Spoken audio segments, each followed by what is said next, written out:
তিন দফা দাবিতে মঙ্গলবার শাহবাগ মোড় অবরোধ করে প্রকৌশল শিক্ষার্থীরা।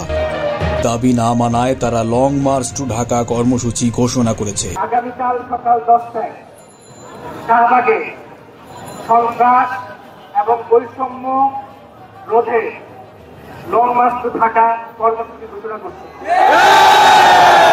তাদের দাবিগুলো হলো ডিপ্লোমা প্রকৌশলীদের নামের আগে প্রকৌশলী লিখতে না দেওয়া, ডিপ্লোমা প্রকৌশলীদের কাউকে পদোন্নতি দিয়ে নবম গ্রেডে উন্নীত না করা এবং দশম গ্রেডের চাকরিতে প্রবেশের ক্ষেত্রে স্নাতক প্রকৌশলীদের সুযোগ দেওয়া। তাদের আন্দোলনে বাংলাদেশ প্রকৌশল বিশ্ববিদ্যালয় বুয়েট শিক্ষার্থীদের পাশাপাশি বেশ কয়েকটি বেসরকারি প্রকৌশল বিশ্ববিদ্যালয়ের শিক্ষার্থীরা অংশ নেয়। এখন প্রশ্ন হচ্ছে, কর্তৃপক্ষ কি তাদের দাবি মেনে নিচ্ছে?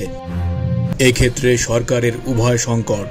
বিএসসি প্রকৌশলীদের দাবির বিপক্ষে রয়েছে বিশাল সংখ্যক ডিপ্লোমা প্রকৌশলী শিক্ষার্থীরা। একই দিনে তারা 3 দফা দাবিকে অযৌক্তিক ঘোষণা করে গাজীপুরে পাল্টা কর্মসূচি দেন। এ সময় তারা সরকারের কাছে 7 দফা দাবি জানায়।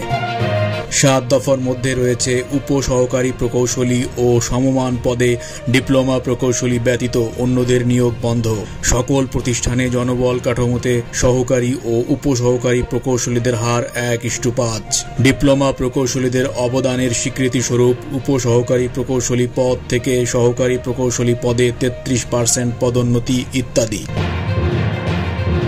এখন সরকার যেদিকেই রায় দেয় একটা সংঘাতের ঝুঁকি থেকে যায়। এমন অবস্থায় প্রকৌশলী ও ডিপ্লোমা প্রকৌশলী উভয় পক্ষকেই কিছুটা কম্প্রোমাইজ করে নমনীয় হতে হবে বলেই সংশ্লিষ্টরা মনে করছেন।